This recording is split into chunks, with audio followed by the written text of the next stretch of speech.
Vamos lá? Nós estamos falando aqui desde sábado pela manhã. Sábado pela manhã nós começamos falando sobre uma igreja crescente, saudável e sustentável. E falamos de algumas características, né? Falamos de 6 características que definem, que qualificam a igreja como crescente, saudável e sustentável. E uma das características que define uma igreja como crescente, saudável e sustentável é o fato dessa igreja... Fala o seguinte, me dá o microfone de mão, vai ser melhor. Isso aqui está com algum probleminha aqui.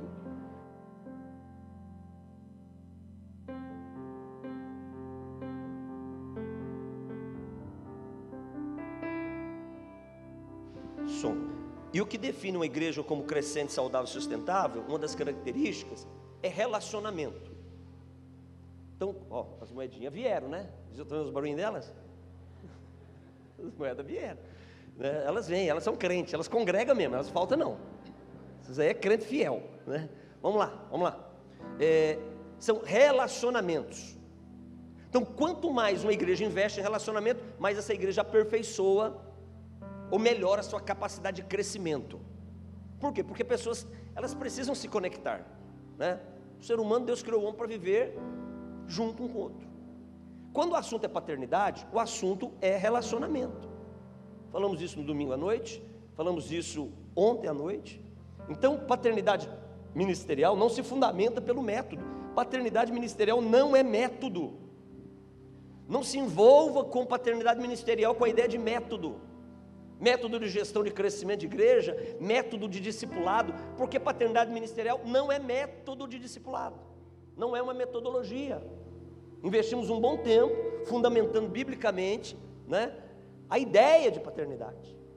Ela está conectada com o princípio, não com a metodologia. Toda metodologia precisa de revisão. Toda metodologia precisa de adaptações para que ela continue dando frutos. E nada de mal com isso. Qual é o problema? Porque é um método apenas, na verdade. Agora, princípios não. Princípios bíblicos, eles são fundamentos, não mudam. Eles são descobertos. Princípios não se aperfeiçoam. Princípios são descobertos. Princípios espirituais são revelados. E nós vamos descobrindo à medida que nos envolvemos com os propósitos de Deus. Metodologia não, você precisa melhorar, né? Pastor Cícero, você está vendo ele ali, né? Metodologia precisa ser aperfeiçoada. O MDA, o pastor Eibe está revendo alguns pontos do MDA. Está revendo, e é uma metodologia extraordinária. Mas porque é método, precisa ser reavaliado sim, para não perder a eficácia. Paternidade ministerial não é metodologia, é relacionamento, que se aperfeiçoa na saúde desse relacionamento. Falamos muito sobre isso ontem. Quando nós falamos de paternidade, você não pode se esquecer do tripé da paternidade. Qual é o tripé da paternidade? Para que você tenha, essa ideia seja saudável de uma forma absoluta. Eu preciso ter os 3 níveis da paternidade resolvidos, muito bem resolvidos. Quais são esses 3 níveis? Paternidade biológica, paternidade espiritual e paternidade ministerial. Um se completa com o outro, um autentica o outro, um justifica o outro e um fortalece o outro. Você dificilmente vai viver plenitude da sua paternidade espiritual, e paternidade espiritual é Deus Pai, se você não tiver sua paternidade biológica resolvida. Sua paternidade biológica tem que estar resolvida, porque se você não resolver sua paternidade biológica, você vai estar pecando. Por quê? Porque é um mandamento honrar pai e mãe. E quando o Senhor diz para honrar pai e mãe, Ele não está dizendo, honre seu pai e sua mãe que foram bons com você. Não está escrito assim. Lá não está escrito, por exemplo, pastor Cláudio, honre seu pai e sua mãe que cuidaram de você. Honre seu pai e sua mãe que foram... Não, lá está escrito, honre pai e mãe. E acabou. Independente dos comportamentos deformados que venham da sua paternidade biológica. Por que que Deus foi tão assim, talvez para alguém que viveu uma situação muito ruim na sua paternidade biológica? Foi abusado, foi abandonado, foi rejeitado. Por quê? Que Deus desprezou os meus... Não é que Deus desprezou os seus sentimentos, porque o Senhor sabe que a prática de um princípio cura todas as outras coisas. A minha dependência na prática de um princípio tem poder para resolver todas as coisas da minha vida.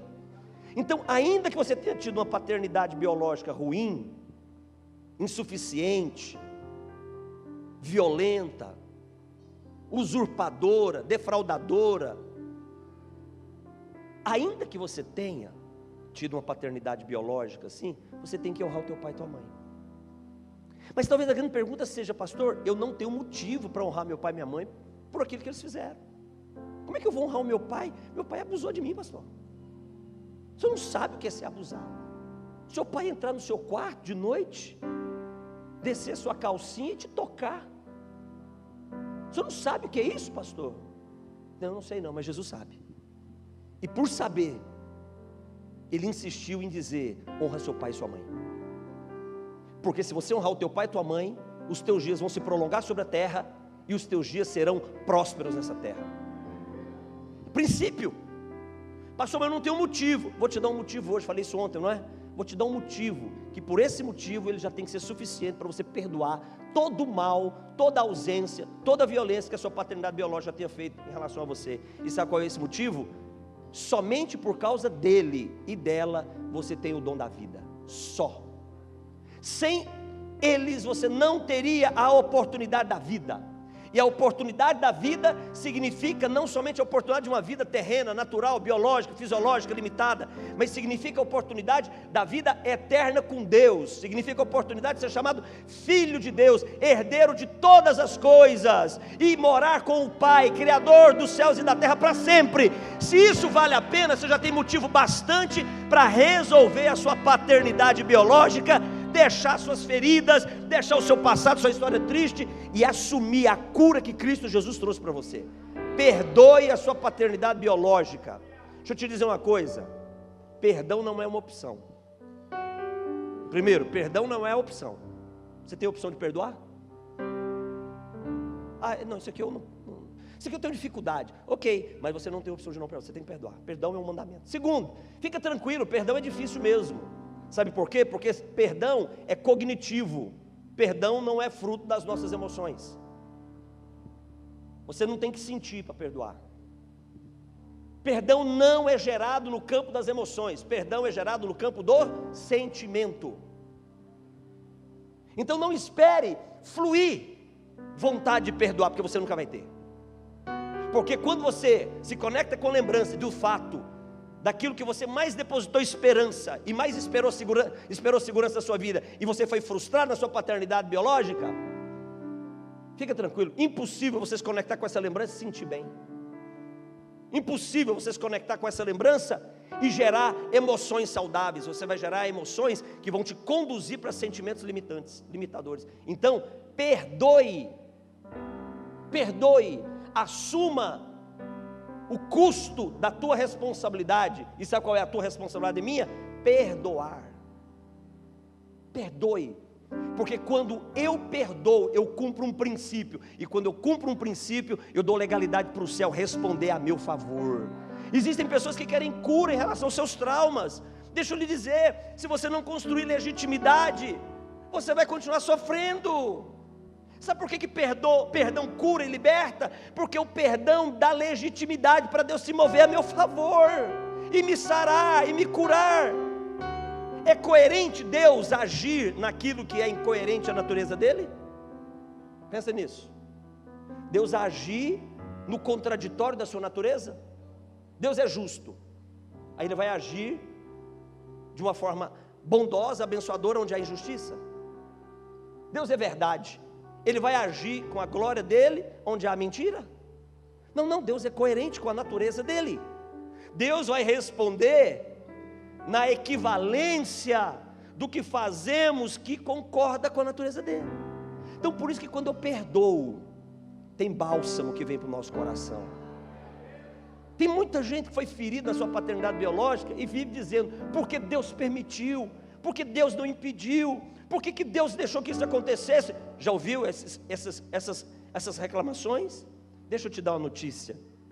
Aquele que fez a ferida tem poder para sarar a ferida também.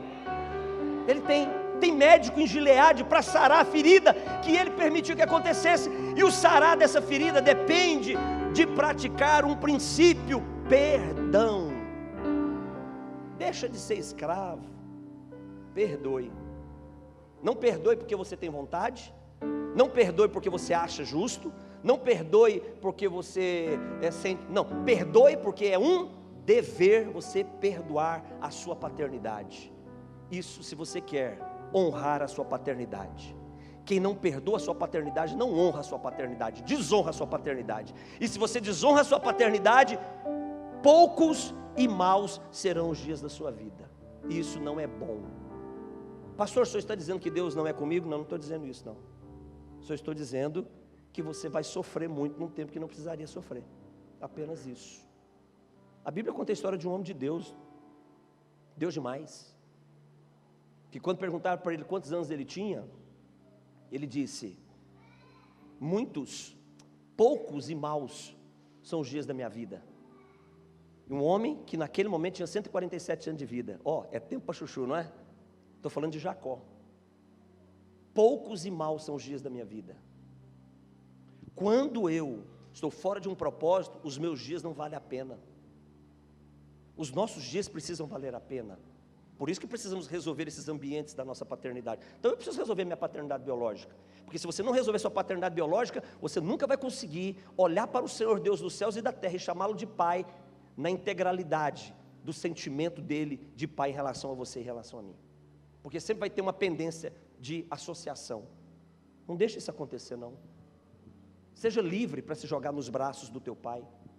Seja livre para entender que ainda que o teu pai e a tua mãe biológicos te abandonem, te faça mal, ele jamais vai te abandonar. Mas o caminho para que eu não esteja na rota do abandono dele é perdoar. Porque quando nós não perdoamos, nós deixamos uma pendência espiritual. Faz sentido isso para você? Então pense a respeito disso, isso é muito sério.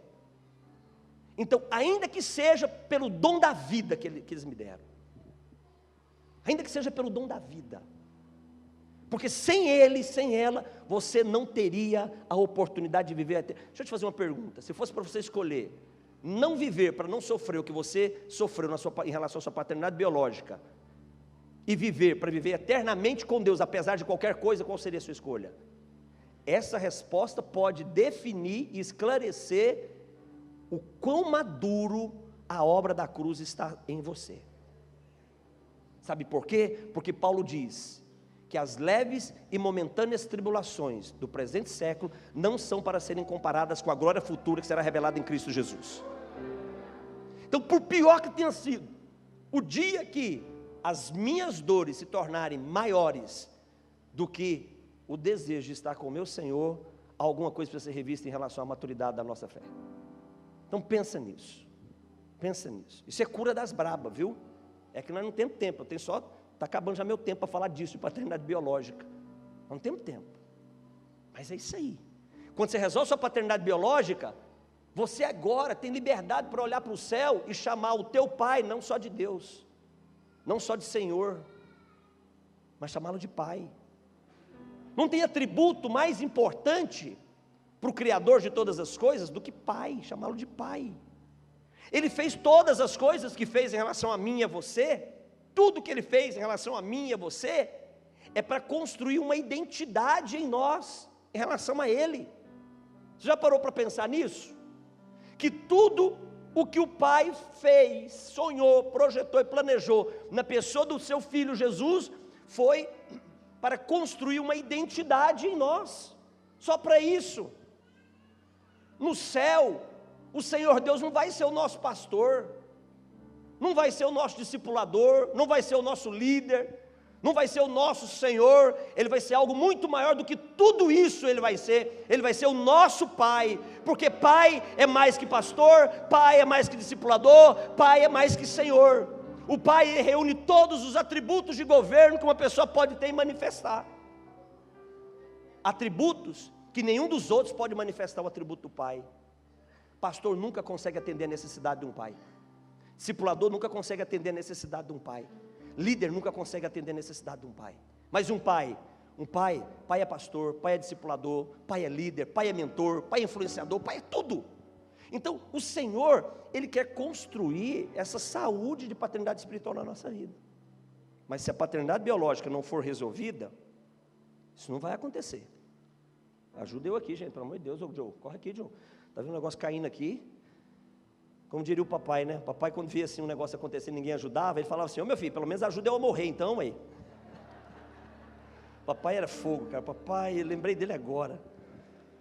As coisas estavam acontecendo, e aí eu e meus irmãos já não fazia nada. Eu falava: ô meu filho, ajuda pelo menos a morrer então, aqui, eu aqui, já que você não quer ajudar a salvar. Obrigado. Então, eu preciso ter a paternidade biológica resolvida para resolver a paternidade, para trazer legalidade para a paternidade ministerial, paternidade espiritual. Tem muita gente falando de paternidade espiritual, paternidade espiritual. Paternidade espiritual é a nossa relação com Deus. Paternidade espiritual não é a relação, por exemplo, do bispo Jairo, né? Tem algum filho seu aqui hoje, aqui? Com seus filhos lá, ministério. Não. Paternidade espiritual é você com Deus, eu com Deus. E às vezes as pessoas confundem a linguagem, né? Eu não sou pai espiritual de Israel. Não sou. Eu sou pai ministerial dele. O pai espiritual de Israel é o Senhor Deus. O Senhor Deus é que é o pai espiritual dele. Gerou ele espiritualmente. Deu vida no espírito dele. Paternidade biológica, paternidade ministerial, paternidade espiritual. Agora, ó, o tripé se completando. Paternidade ministerial. O que é paternidade ministerial? É o nosso papel em relação ao ministério da reconciliação. Por isso que é ministerial. Não é paternidade ministerial. Eu sei que você nunca ouviu isso. Fica tranquilo, por isso você está aqui hoje, né? Paternidade ministerial não é paternidade ligada a pastor, diácono, presidente. Não é isso não. Está ligado ao ministério da reconciliação. Então o pastor Cícero foi levantado com o dom, pastor, pregou o evangelho para mim, aceitei Jesus. Você foi meu encaminhador no ministério da reconciliação, pastor. Meu pai ministerial nesse sentido, você me conduziu, me reconciliou com Cristo através da pregação do evangelho e do dom que Jesus colocou sobre você. Isso é paternidade ministerial. É quando nós agimos na missão que nos foi confiada. Qual é essa missão? Pregar o evangelho. Então é paternidade ministerial. Então somos pais ministeriais. Temos gerado vidas em relação à proposta da reconciliação do homem com Deus. Isso não ocupa o lugar de Deus. Isso não ocupa o lugar da paternidade biológica. Sabe por que eu estou dando destaque a isso? Existem muitas pessoas que estão olhando para a paternidade ministerial como como é que eu vou dizer? Um escape para a falha da paternidade biológica. Não faça isso. São papéis muito bem definidos.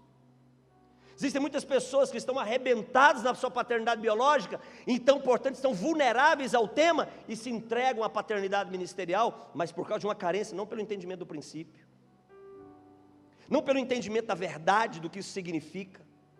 Um pai ministerial nunca vai ocupar a paternidade biológica, nunca vai ocupar. Um pai ministerial nunca vai suprir a paternidade biológica. Um pai ministerial nunca vai conseguir tampar o buraco da ausência de uma paternidade biológica. Por isso que a paternidade biológica precisa ser resolvida. Precisa ser resolvida. E como se resolve? Com perdão. E aí nós cumprimos o nosso papel de pais ministeriais, gerando vidas. Vimos ontem, sábado, sei lá, foi esses dias aí, domingo, não sei, foi esses dias que a gente falou. Paulo tinha isso muito bem resolvido na cabeça dele. Paulo sabia que estava gerando filhos. Paulo sabia que ele não estava gerando discípulos. Paulo nunca teve discípulo. Aliás, já teve quando ele não era crente, quando não era convertido. Antes de converter, ele tinha discípulo. Quando era para perseguir a igreja, ele fazia seguidores dele. Quando ele deixa de perseguir a igreja e passa agora a pregar o evangelho, ele não faz seguidores dele, ele faz seguidores de Jesus. Ele trabalha para fazer discípulos para Jesus. Mas Paulo nunca teve discípulo próprio. 1 Coríntios 4,15. Paulo admite a ideia de muitos discipuladores, de muitos mentores, de muitos precursores, mas ele diz, mas contudo, vocês não têm muitos pais. Aí ele diz, eu gerei vocês pelo evangelho em Cristo. Então Paulo invoca a paternidade ministerial dele, e ele deixa isso registrado, quando escreve para Timóteo. Paulo nunca chamou Timóteo de discípulo. Tratativa de Paulo com Timóteo não era de discipulado, embora, claro, Paulo discipulou Timóteo, claro que discipulou, irmãos. Alguém tem alguma dúvida quanto a isso? Nenhuma. Paulo pastoreou Timóteo, tem alguma dúvida quanto a isso? Nenhuma. Mas o coração de Paulo em relação a Timóteo não era de um discipulador, não era de um pastor. O coração de Paulo em relação a Timóteo era de um pai. 1 Timóteo, capítulo 1, versículo 2. Filho, verdadeiro filho. É assim que ele chama Timóteo. Tito, verdadeiro filho. Então, a ideia da igreja apostólica era de paternidade. Eles não tinham problema quanto a isso. João, a mesma coisa. João escreve a sua primeira carta, primeiro capítulo, filhinhos, e ele se alegrando com a maturidade, com o crescimento dos seus filhos na fé. Na sua terceira carta, no versículo 4, filhos. Então essa era a ideia que a igreja apostólica tinha. Por que essa ideia era clara para eles? Pastores, aí, Carlinhos, eu comecei dizendo, por que isso era muito claro? Porque eles estavam muito engajados na missão. Deixa eu te dizer uma coisa, quando eu estou engajado no legado do meu pai, a clareza da minha identidade não se confunde. Pensa nisso. Quando eu estou engajado, quando eu entendi, eu estou continuando o legado, eu estou no legado do meu pai, não há confusão da identidade. A igreja apostólica não se movia para outra coisa, senão pregar o evangelho.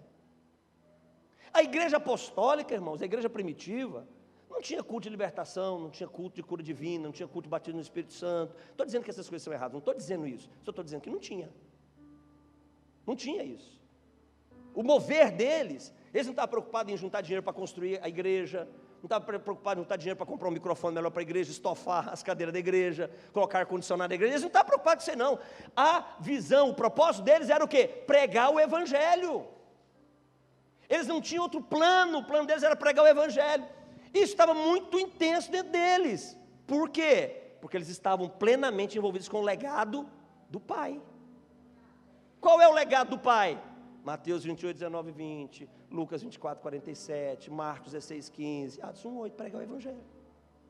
Então, se está mergulhado nessa identidade que me justifica no legado, qual é o problema de não me confundir? Meu filho amado mesmo, qual é o problema? Ele não é seu discípulo, não é meu filho, é por quê? Hoje existe essa crise em nós. Por quê? Porque a nossa cultura, e aí vai para um negócio muito sério. Deixa eu falar, glória a Deus. Ariosto, você deve estar assistindo a gente aí, né, Ariosto? R$ 1.708,75. Será que tem glória a Deus aí? Glória a Deus, glória a Deus, glória a Deus, glória a Deus, glórias a Deus. Precisávamos de 1.500. Vai no mínimo mais uns 500, porque vai vender os livros lá embaixo. Vai pelo menos 2.000 para eles tomar um café na estrada, né? Porque de Manaus a Paracaíma é quase 1.000 quilômetros e as estradas terríveis, né? Mas vem, vamos voltar para cá, glória a Deus. Então, é tranquilo isso, porque definiu a identidade está clara. Falamos ontem, natureza vem antes do dom. Natureza é mais importante que dom. Ser pastor é dom, e ser pai é natureza. Então é diferente. Quando nós falamos de ser pai, nós estamos falando da natureza, de ser pastor, de ser discipulador, de ser líder, nós estamos falando de dom. Dom é serviço, paternidade é identidade. Não se esqueça disso. Ser pastor é serviço, cuidar da ovelha, proteger a ovelha, arrebanhar a ovelha, resgatar a ovelha, não é isso? Isso é serviço. E paternidade é identidade. Paternidade é natureza, paternidade é identidade. Dom vem depois, dom é serviço. Nunca se esqueça, irmãos, identidade é mais importante do que o serviço. Sabe por quê? Porque é a identidade que torna legítimo o serviço. O serviço nunca vai trazer qualidade para a identidade, mas a identidade dignifica o serviço. É diferente. Eu não faço porque eu tenho que fazer, eu faço porque a minha essência, a minha natureza me incumbe de fazer, não tem como ser diferente. Jesus falava sobre isso, Jesus dizia, a minha comida é fazer a vontade daquele que me enviou. a essência dele, era a natureza dele. Jesus não tinha um trabalho na mão, Jesus tinha uma missão nas mãos, que não era dele, que era de quem? Do Pai, mas que fluía. Lembra dele no Getsemane, irmãos? Pesou, não pesou? Mas ele estava tão comprometido com a missão, porque fazia parte da sua identidade, não tinha temor. Vem cá, pastores, me ajudem aí. Pastores, me ajudem. Cadê o Rogério? Cadê o vaso? Ô vaso, Deus te abençoe, vaso. 3 horas para chegar aqui, né, cara? Jesus te honra, vaso. Você é bênção. Você é bênção. Aí eu nem sei o que eu ia falar agora. O que eu tinha falado? O quê? Jesus no Getsemane, pronto. Pastor, que eu acho que os pastores estão mais para esse canto aqui, né? Então vou falar para cá, que aqui é mais tranquilo. Ali é fogo ali. Ali a gente fala, eles vão conferir tudo ali, né? Mas tem que conferir mesmo. Você não vai encontrar nas Escrituras Jesus gerando nele temor em relação a Deus, se não fizer o que foi mandado fazer. Você encontra isso? Por exemplo, um exemplo. O apóstolo Paulo, sem a menor sombra de dúvida, um dos mais relevantes homens, o mais relevante personagem da igreja apostólica. Toda a doutrina, né, a maior parte da doutrina da igreja foi confiada para ele. Dos 27 livros, 13 ele escreveu. 14º ele é o personagem principal, que é o livro de Atos. Paulo diz, por exemplo, ai de mim, se não pregar o evangelho.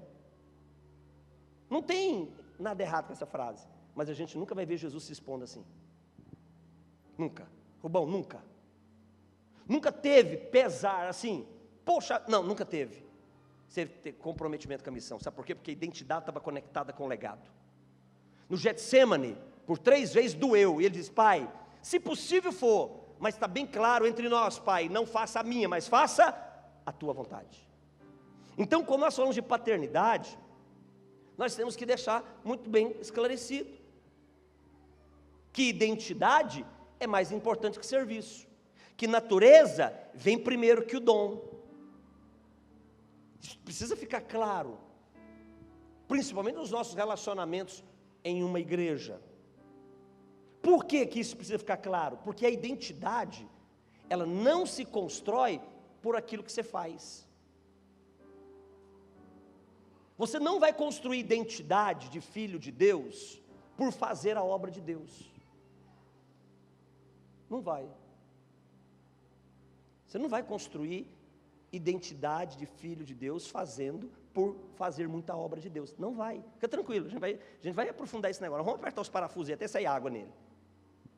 Porque o serviço não aperfeiçoa a identidade. O serviço não legitima a identidade. Não faz, não. Filhos não são gerados no serviço.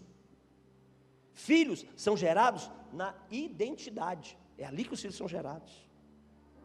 Identidade se constrói no relacionamento, não é no serviço.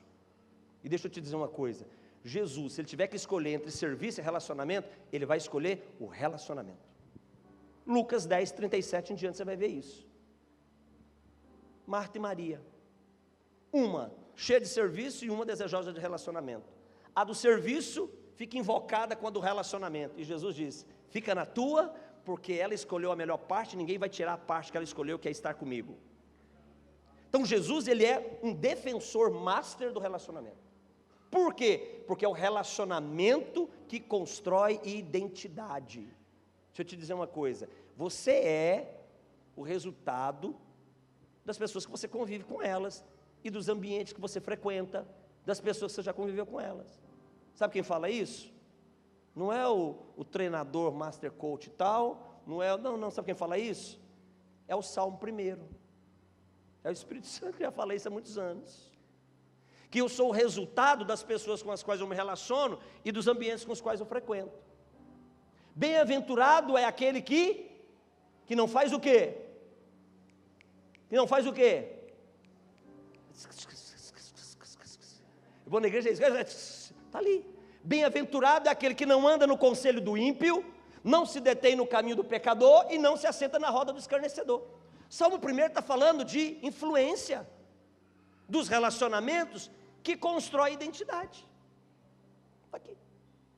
Então, identidade você não constrói pelo serviço, você constrói pelo relacionamento.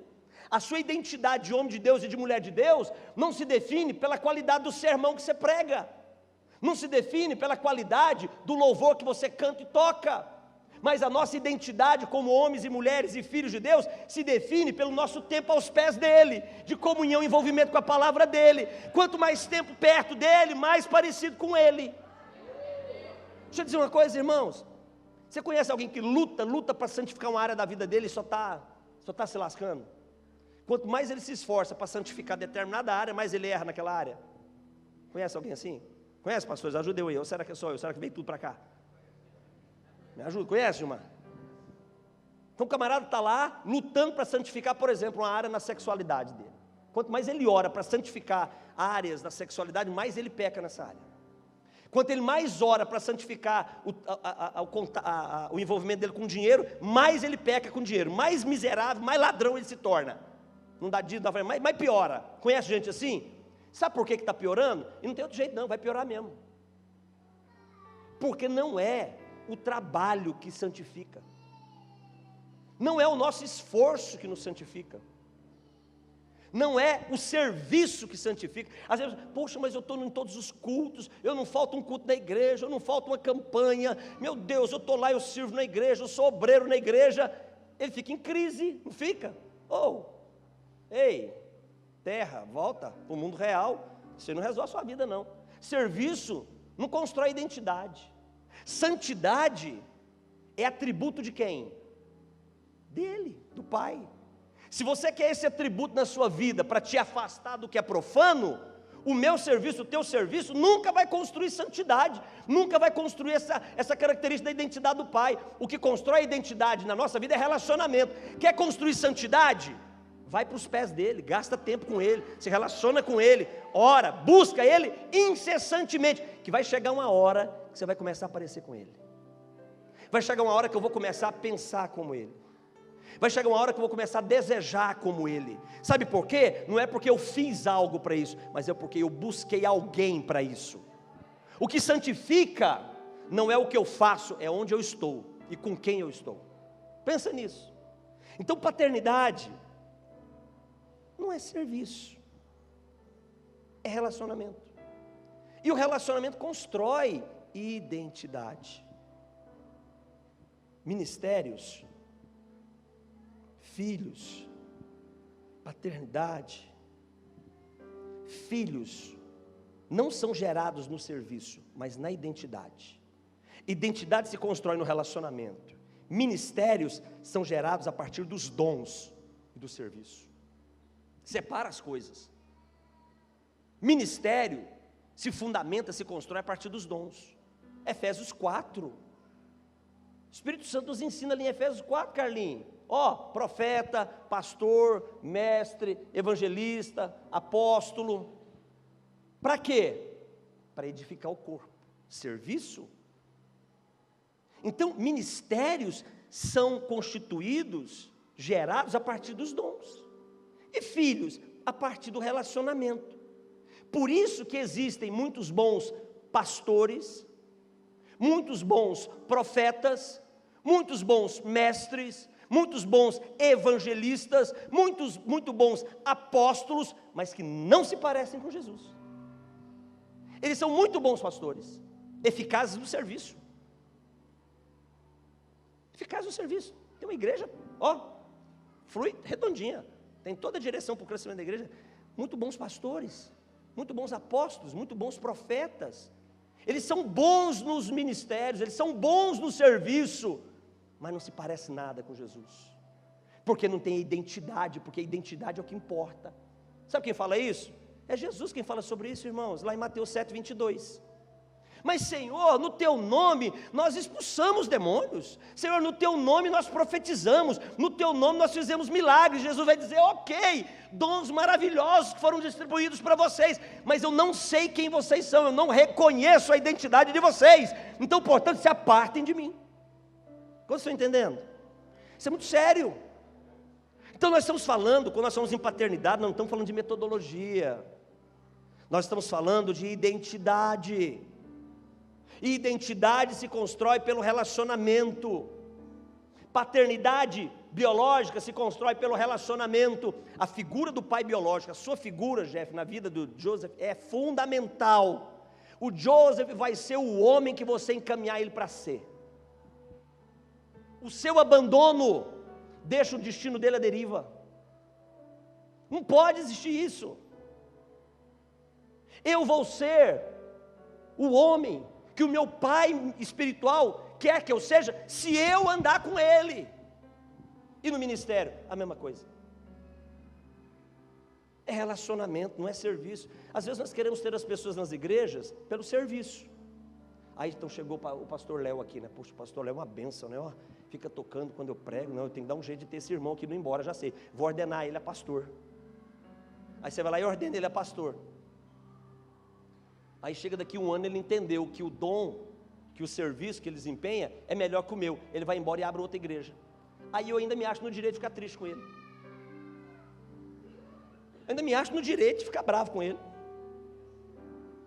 Eu gerei serviço e ele aprendeu e pegou gosto pelo negócio.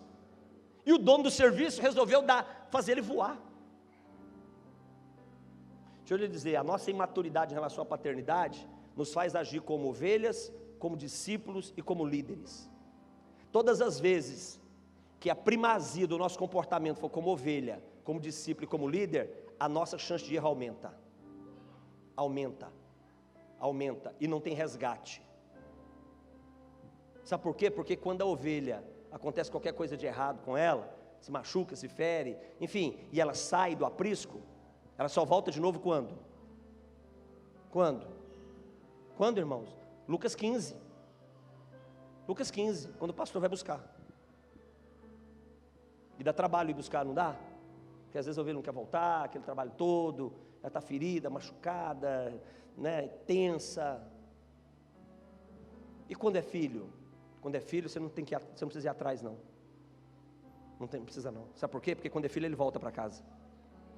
Por que ele volta para casa? Porque o valor do relacionamento construiu esse valor para ele preferir a casa. A memória vai trazer o valor da casa. E na casa não fica ovelha, na casa não fica discípulo, na casa não fica servo. Na casa fica o filho, para sempre. João 8,35. É o filho que fica em casa. O filho não tem outro lugar que resolve a existência dele. Por isso que nós pastores a gente fica machucado aí. Você gera discípulo, aí ele vai embora. Aí você fica triste porque o discípulo foi embora. O discípulo é para ir embora mesmo, falamos isso ontem. Discípulo, você gera ele, discipula ele, para ele ir embora. E ele nem vai olhar para trás e nem vai dizer, a maioria das vezes nem obrigado ele diz. Eu não entendi uma frase, eu não entendia, agora eu entendo. Eu ganhava a pessoa para Jesus, discipulava ela, pastoreava ela, apresentava os filhos dele, casava ele, batizava ele. Aí chegava um dia, eu não via ele no culto da igreja, falei, cadê o fulano? O segundo domingo não estava ali mais, terceiro não estava ali mais. Aí um mês depois eu encontro ele na rua, pastor, eu tinha que ir lá mesmo falar com o senhor. Aí quando a gente encontra alguém que somos da igreja e fala que precisa falar com a gente, né, pastor? Dá até um frio aqui na barriga, não dá? Não dá, Wagner? Dá um seca aqui dentro da gente, não seca? Seca, né? A gente vai falar, lá vem bomba já, né? A gente já sabe até o que é. A revelação vem na hora. Aí fala, pastor, é porque eu estou indo na igreja lá do Rubão, e lá estou sendo tão abençoado, a palavra de Deus está falando comigo, mas olha, eu sempre vou amar o Senhor sempre vai ser o meu pastor. Quando eu via isso, eu não entendia isso. No meu conceito, eu falei, você é um endemoniado, um mentiroso, um desgramento, vai para miserável, some daqui, que eu vou falar, me ama? Se me ama, por que me abandonou? Se eu sou o pastor dele, por que foi embora? Não, está certo o que ele está falando, porque eu era só pastor, Jairo.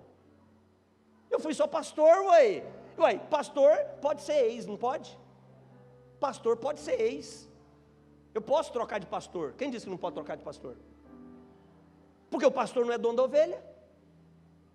O pastor não é dono da ovelha. Ezequiel 34, ele é o pastor das ovelhas, ele é o dono da ovelha. Então ela vai para onde ela quer, ela vai para onde o dono da ovelha colocar ela.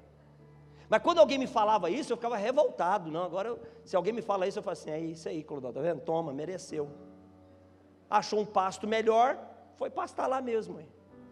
Achou um aprisco mais organizado, foi ficar naquele aprisco mais organizado.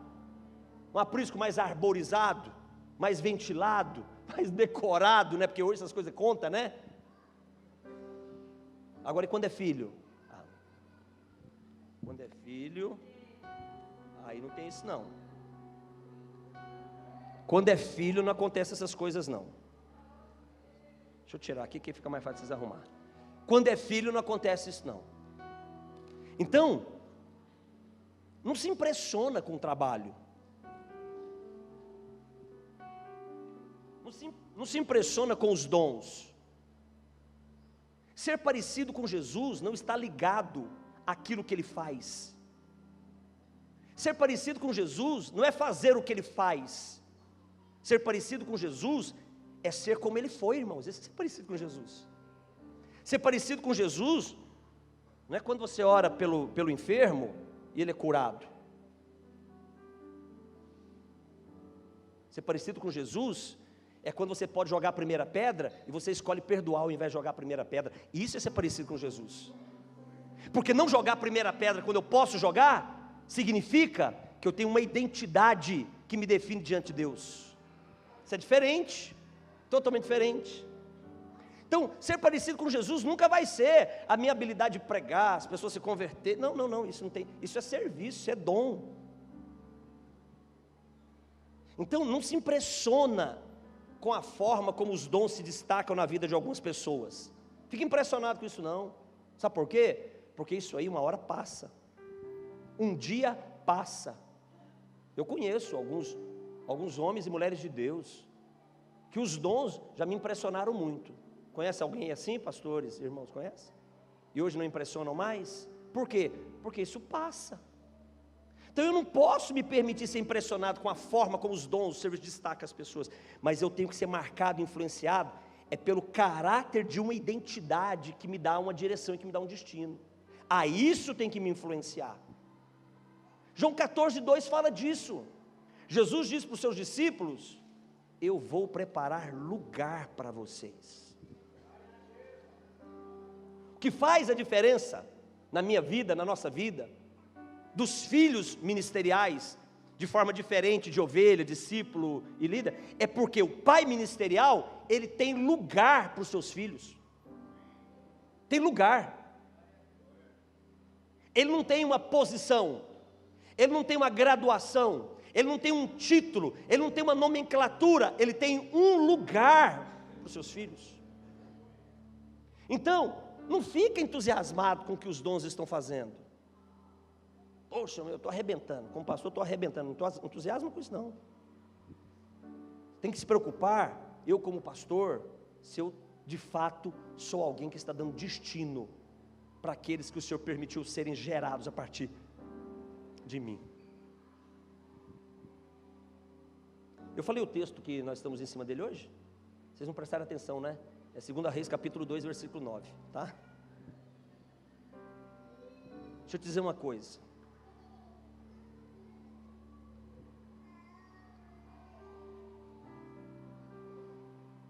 Não era a capa de Elias que Eliseu queria, irmãos. Elias nunca desejou a capa. Eliseu nunca desejou a capa de Elias. Eliseu nunca pediu a capa de Elias. Sabe por que Eliseu nunca pediu a capa do Elias? Porque a autoridade de Elias não estava na capa. A capa do profeta, não era? A capa do serviço, a capa do que definiu o ministério, a capa dos sinais excelentes. Eliseu nunca viveu para desejar e alcançar a capa do Elias. Porque o caráter de Elias não estava na capa, o caráter de Elias estava na identidade dele. A autoridade de Elias estava na identidade dele. Mais do que dons, Elias tinha autoridade no caráter dele. Mais que dons, ele não suportava Jezabel, não tolerava Acabe, socorria a viúva, sempre honrou a Deus, colocando a sua vida em risco. Então não era a capa, era o caráter da identidade dele. Ele sabia o Deus que ele servia, ele sabia quem era o Senhor na vida dele. Foi isso que Eliseu viu, e eu não tenho a menor sombra de dúvida, e desejou. Eu vou te mostrar no texto. Foi isso que Eliseu viu e quis. Falou: eu quero é isso aí, eu quero essa identidade aí, eu quero essa forma de se parecer com alguém muito bonito, muito lindo, muito grande. É isso que eu quero. Eliseu, me pede o que você quer. O que ele pediu? Que você me dê por herança. Deixa eu te dizer uma coisa, é só filho que recebe herança. Servo não tem mesmo. Discípulo não tem herança. Ué, herança de quem? Ele não tem conexão com ninguém. A aliança de um discípulo com o seu discipulador se fundamenta em um único fundamento, ou princípio. Sabe qual é? Aprender com o seu discipulador a ser igual a alguém. Só isso. Esse é o nosso vínculo. Então, o bispo Jair está me ensinando a me parecer com Jesus. Esse é meu vínculo com você. O meu vínculo com o pastor é ser cuidado por ele, apacentado por ele, ensinado nas verdades espirituais por ele. Esse é o meu vínculo com ele. Não tem herança de pastor para ovelha, para membro de igreja, não tem herança para discipulador, para discípulo, não tem herança. Herança só faz sentido de pai para quem? Para filho. Deus proíbe herança ser dado senão para filho. Deus proíbe. O Senhor nunca vai permitir que um discípulo receba herança, porque não é legítimo, que um ovelha não vai permitir. Gênesis 12:8. Abraão: Senhor, tá bom, o meu herdeiro é o Eliezer, o Damasceno, o meu servo. O Senhor disse: não, o seu servo nunca vai herdar o que é teu filho que vai herdar o que é teu. Deus não permite herança só para filho. O pedido de, fechou a Bíblia? Abre a Bíblia de novo aqui, abre a Bíblia aí, 2 Reis 2:9. O pedido de Eliseu para Elias foi: me toca com uma herança. Ó, a mente. Olha a revelação do espírito de Eliseu, irmãos. Deixa eu te dizer uma coisa. Vou repetir de novo isso. Eu falei domingo, eu falei todos esses dias. Paternidade você não aprende em seminário, você não aprende em conferência, você não aprende lendo livro. Paternidade é o Espírito Santo que ensina para a gente. Ele aqui, ó, ele fala aqui, ó. É ele aqui, ó. Paternidade é um princípio que você discerne ele no âmbito do Espírito. Eliseu, irmãos, ele entendeu isso aí, porque o Espírito Santo já estava mostrando, revelando, levando ele para esse caminho. Ele diz: me dá por herança, uma porção o quê? Do quê? Do quê? Não é a capa, não é o dom, não é a habilidade, não é o serviço, é o quê? É o Espírito. O que é o Espírito? É a vida. Eu quero porção dobrada da vida que você tem, daquilo que define a sua existência. Eu quero porção dobrada daquilo que explica na integralidade quem você é, e de onde você veio, e com quem você se parece, se assemelha. Eu quero 2 vezes mais o que você tem de vida sobre mim. É isso que ele queria identidade, não era dom, não era serviço. E a gente está correndo atrás tanto disso, né? Deixa eu dizer uma coisa, irmãos. Não confunde, assim, unção. A gente precisa definir o que é unção. A gente precisa saber o que é unção. Unção tem dois pontos que definem assim. Você pode ter mais, não tem problema. Mas tem 2 pontos que não dá para definir unção sem esses 2 pontos. Eu acredito que eles são muito importantes na definição do que é unção. Primeiro ponto é a ação dos dons. Não tem como existir unção sem ação dos dons. O dom ele manifesta, o dom fica evidente. Só que o dom ele é involuntário, ou seja, eu não produzo dom, eu não gero dom. Você pode orar, pedir, você pode desejar os melhores dons, sim ou não? A palavra de Deus diz isso. Mas você não gera dom. Então agora eu vou gerar dom, Carlinhos, vou gerar o dom da profecia aqui. Vou dar um jeito aí. Vou gerar o dom de cura, vou dar um jeito. Não, você não gera dom, é involuntário. Quem é que distribui o dom? É o Senhor. E aí, é um negócio interessante, que Ele dá o dom para quem Ele quer. E nesse negócio de Deus dar dom para quem Ele quer, a gente fica maluco. Por quê? Porque nós vemos Deus dando dom para algumas pessoas que a gente fica indignado. Ou você nunca ficou indignado com alguém se movendo nos dons de uma forma linda e você fala, não tem como. Eu conheço a vida daquela miséria, o cara não cuida da família direito, não paga as contas dele, tem 2 mulheres, se é uma mulher é uma faladeira, é uma fofoqueira, não cuida nem do já viveu isso, irmãos? Mas sabe por quê? Porque o dom é involuntário. A ação do dom, deixa eu dizer um negócio aqui, fica triste não, você que flui nos dons aí não, tá? Ou fica também, sei lá, fica você achar que deve. Quando o Senhor Ele distribui o dom, Ele não está nem aí para quem Ele deu, nem aí. Ele está se importando é com quem esse dom vai alcançar. Aí que Ele está se importando, é com quem o dom vai alcançar.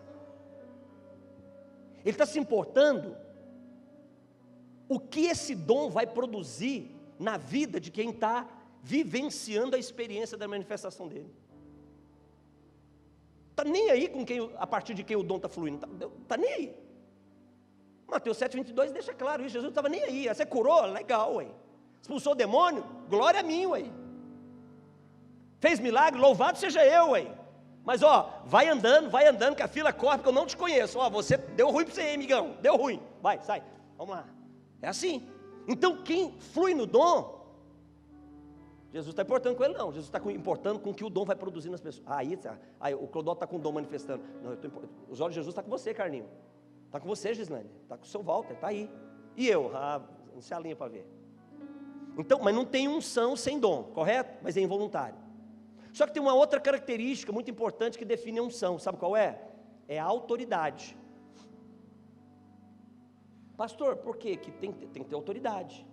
Você pode fluir nos dons, mas pode não ter autoridade nenhuma. Como assim? Simples. A autoridade é absoluto. A autoridade não é parcial, não. A autoridade é governo. A autoridade é estar sobre. Se a manifestação dos dons é um anúncio de que o reino de Deus está naquele lugar, não é isso que Jesus nos ensina? Não é isso? Quando os milagres acontecem? A autoridade é aquele reino governando. Então tem que existir dom, mas tem que existir o quê? A autoridade. Agora, a autoridade não é involuntária. A autoridade você constrói. Como você constrói a autoridade? Através do relacionamento. A autoridade através do relacionamento. Qual relacionamento? Vida de oração, leitura da palavra, adoração. Só quem se relaciona constrói autoridade. E é marcado na identidade, não por causa do serviço. Como estão entendendo? Eliseu, irmãos, ele não pediu dons. Sabe o que ele pediu? Ele pediu legado. Foi isso que ele pediu ali. Ele pediu legado. Ele pediu o seguinte: eu quero ter o que você tem, eu quero ser quem você é, eu quero ter esse espírito que você tem, para me continuar. A ideia disso é tão clara, que Elias diz para ele: você vai receber se você não me perder de quê? De vista. Sabe o que é legado? Legado é quando já tem uma trilha aberta, você só continua ela. Isso é legado. A picada já está aberta, você só continua ela. Eliseu deseja o que Elias começou e faz melhor do que Elias fez. Só que Eliseu, fazendo melhor do que Elias fez, não se tornou maior do que Elias. Sabe o que é isso? Paternidade. Porque o filho, a ordem natural do filho é sempre ser melhor do que o pai foi. A consequência natural da vida é o filho chegar mais longe que o pai chegou, conquistar mais que o pai conquistou, porque essa é a consequência natural. Por quê? Porque o pai abriu a picada para o filho, o pai abriu o caminho para o filho e o filho andou nela. Filhos sempre vão fazer melhor, mas sabe por que eles vão fazer melhor? Porque eles têm quem envia, é pai que envia. Pastor, comissiona, você agora é líder desse ministério, você agora é pastor nesse lugar, pastor comissiona, líder comissiona, pai não comissiona, pai envia. Eliseu nunca foi maior que Elias, nunca foi lembrado como sendo maior. Elias nunca foi menor do que Eliseu.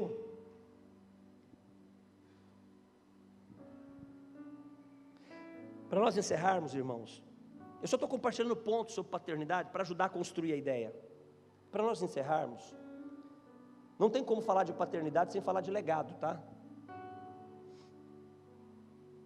Para isso talvez ficar claro, toda a proposta da salvação em relação a nós, às vezes, eu lembro que eu estava ministrando numa igreja Assembleia de Deus em Virgem da Lapa. Cadê o pastor Alexandre?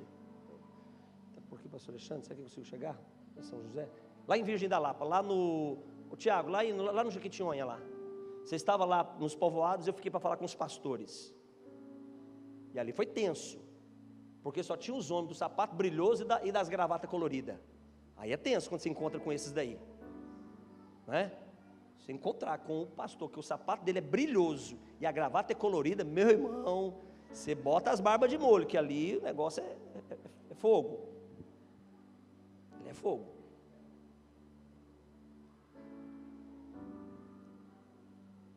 Eu preciso aprender sobre legado. A maioria dos pastores hoje sofrem de um grande dilema: para quem ele vai passar o bastão? Quem vai suceder? Paternidade não tem isso não. A herança é para os filhos. E quando se fala de legado, irmãos, a gente aprende muito sobre legado. Gigiana, eu e Gigiana, é bom que nós preparamos as nossas ministrações, nós não conversamos sobre o que vamos ministrar. Isso é um acordo nosso, para que a vontade profética de Deus fique 100%, porque eu posso influenciar ela, posso ou não posso? Compartilhando, e ela também. E ela falou de Ruth, e a minha conclusão é Ruth. Não tem, a ideia, a proposta de Deus, eu falava nessa igreja lá em Virgem da Lapa, propósito de Deus, não é salvar o homem, não é, parece doido isso, né? O objetivo de Deus, Rubão, não é perdoar o pecado do homem. O propósito de Deus é trazer o homem para um lugar de onde ele nunca devia ter saído. Cruz, irmãos, a cruz não é fim, cruz é um meio para me colocar no lugar que eu nunca deveria ter saído dele. Tem que entender isso. Então, cruz é um meio de Deus de nos trazer para o lugar que Ele quer que nós estejamos. E qual é esse lugar? É na presença dEle. Então, quando se fala de legado, não tem como pensar em legado se não tiver clareza de paternidade.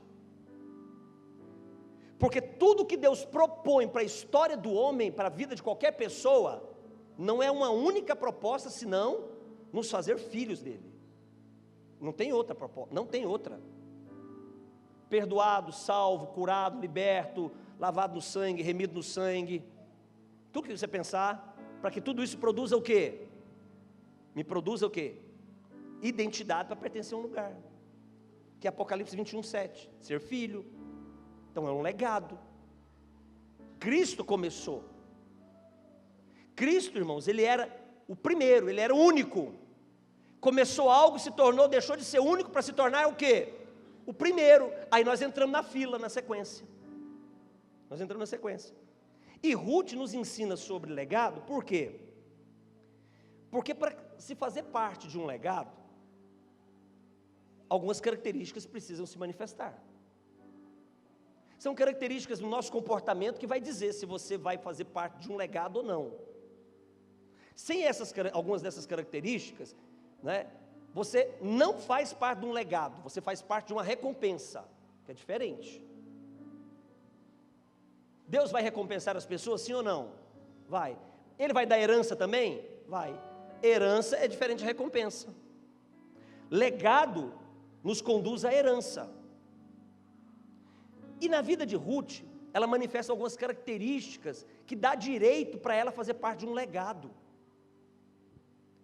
Primeira característica, ela é submissa, ela não é obediente. Obediência é um nível e submissão é outro. Obediência é cognitivo, você questiona, você pensa a respeito, você decide. E submissão, você não tem decisão, você faz o que tem que ser feito. Ovelha escolhe o que vai fazer, escolhe ou não escolhe? Escolhe. Discípulo escolhe o que vai fazer, escolhe ou não escolhe? Servo escolhe o que vai fazer, escolhe ou não escolhe? E filho, tem escolha? Falei, algum pai aqui, o dia que você deu o poder de escolha para o seu filho, o que aconteceu? Aperfeiçoou ou prejudicou o processo? Da forma, filho não tem escolha, ele vai fazer o que o pai está mandando. Meu filho, não, Clodovil, filho, você vai fazer o que eu estou mandando e acaba, não tem conversa, faz logo. E se não fizer? Aí nós vamos orar, vamos conversar, bater um papo, jogar um videogame, não é? É assim. Submissão é característica de filho, é característica de quem constrói legado. Segunda característica de quem constrói legado, são leais. São leais. Lealdade é característica de quem quer fazer parte de um legado. É diferente de fidelidade. Fidelidade é raso, quando o assunto é legalidade, quando o assunto é legado. Quando o assunto é legado, fidelidade é raso, porque fidelidade, eu sou fiel até quando a aliança está em vigor. O dia que eu tenho o direito de me desligar da aliança, eu não preciso mais ser fiel. Orfa foi assim na história de Ruth, não foi? De Noemi? Ela não foi liberada por Noemi? Noemi disse, você está liberada, não tem como mais, não tenho filho para te dar, ainda que eu tivesse filho, você não ia dar tempo, né, desse crescer, você ia até velhinha, não ia querer você e tal, então vai lá, vai tocar sua vida, vai você também, Ruth. Orfa chorou, mas foi embora. Orfa foi infiel? Jamais, foi fiel, mas foi embora. E Ruth? Ruth foi leal, ela não foi embora. Por quê? Porque ela tinha uma visão de legado. Para onde você for eu vou, aonde você dormir eu vou dormir com você, seu povo vai ser o meu povo, seu Deus vai ser o meu Deus, e Deus me faça o que Ele quiser, senão a morte me separar de você. Sabe o que é isso? Lealdade. Ela decidiu construir um legado. Ruth era moabita, irmãos, não faz o menor sentido ela está nessa história de Jesus aí não, hein? Só que tem um detalhe, Ruth fez uma escolha, e a escolha que Ruth fez, deu a ela o direito de fazer parte de uma genealogia, de uma geração. E sabe quem faz parte de genealogia? É filho que faz parte de genealogia. Discípulo não faz parte de genealogia, ovelha não faz parte de genealogia, servo não faz parte de genealogia, mas filho faz parte de genealogia. Se você olhar a Bíblia, as Escrituras falam de geração, é só geração. O assunto da Bíblia é só geração. Sabe aqueles capítulos da Bíblia que a gente não gosta de ler? A gente tem até medo de falar, né? Pode estar pecando, né? Falar, poxa, não gostar de ler a Bíblia, né, pastor? Maior pecado, né? Por exemplo, Mateus capítulo 1. Olha só que capítulo assim, cheio de poder. Livro da geração de Jesus Cristo, filho de Davi, filho de Abraão. Abraão gerou Isaac, Isaac gerou a Jacó, Jacó gerou a Judá e seus irmãos. Judá gerou a Pérez, Pérez a Zerá, Zerá de Tamar, Pérez gerou a... Ninguém aguenta isso. Ninguém aguenta isso. Vai para o livro de Êxodo, só dá esses nomes. Mas por que está esse negócio assim, que às vezes a gente pensa, sabe por quê? Deus está deixando um registro para mim e para você. Eu sou Deus de gerações, porque eu sou pai de filhos. Geração só faz sentido se tiver um pai. Geração só faz sentido se tiver filho. Está desde o princípio aqui. A pergunta, e estamos encerrando a nossa conferência de paternidade, já que correu um pouquinho por causa do tempo, é o lugar que eu quero ficar, irmãos. Desde o início dessa conferência nós estamos dizendo, não é errado ser pastor, claro que não é, está na Bíblia, ué. João 10 fala de ser pastor, não fala? João 10 não fala? Então, é de Deus. Não está errado ser servo, está na Bíblia também. Ser discipulador também não está errado, está na Bíblia. Ser ovelha não está errado, ser discípulo não está errado, ser líder, nada disso está errado. O que nós estamos falando quando o assunto é paternidade ministerial, é que existe um lugar mais alto. É que existe um lugar mais alto, só isso. Mais nada. E se eu escolher esse lugar mais alto, eu vou para lá. Eu vou para lá.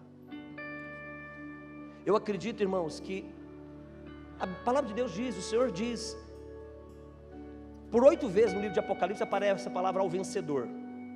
Por 8 vezes. A última vez é Apocalipse 21:7. E encerra falando sobre herança.